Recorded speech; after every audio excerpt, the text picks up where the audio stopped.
Government, the system that shapes our societies, has been evolving for centuries. But how did it all begin, and how does it work today? Let's explore how government works, and sometimes how it doesn't. In medieval times, governance was simple but powerful. Most people lived under a feudal system. Kings and lords ruled over the lands, and in return for protection, people provided loyalty, military service, or crops. Over time, rulers began issuing charters, formal documents granting rights and powers to cities, groups, or individuals. These charters were a way to define laws and governance structures, giving towns greater organization. One pivotal moment was in 1215, when the Magna Carta, a groundbreaking charter, was signed. It limited the king's power and planted the seed for constitutional rule, where even rulers were subject to laws. Today, governments vary widely. Democracies such as the US, UK, and India rely on citizens electing leaders to make laws and govern. These systems operate with a separation of powers: executive, legislative, and judicial branches, designed to provide checks and balances. Modern constitutions, like ancient charters, define the rights of citizens and the responsibilities of governments. In these systems, the power ideally lies with the people, ensuring fairness and justice. In Cincinnati, like many U.S. cities, the government operates under a mayor-council system. The city is governed by a directly elected mayor and 9-member city council, with the mayor serving as the chief executive.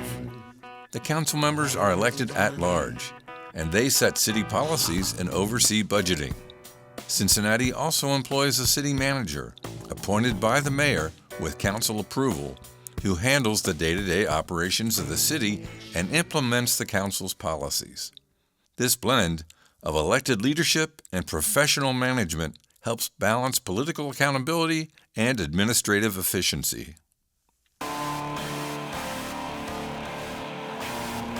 Corruption is one of the biggest challenges governments face. When officials put personal gain ahead of public service, decisions are influenced by bribes, favoritism, and secret deals. This erodes trust and leads to policies that benefit the few rather than the many.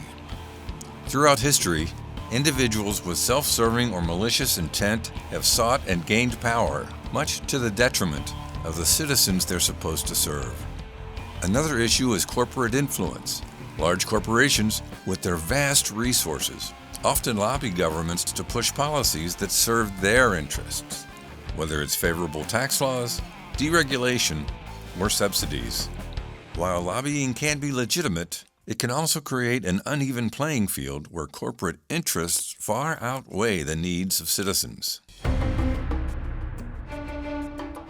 In today's world, governments face great global challenges: climate change, pandemics, war, and economic inequality.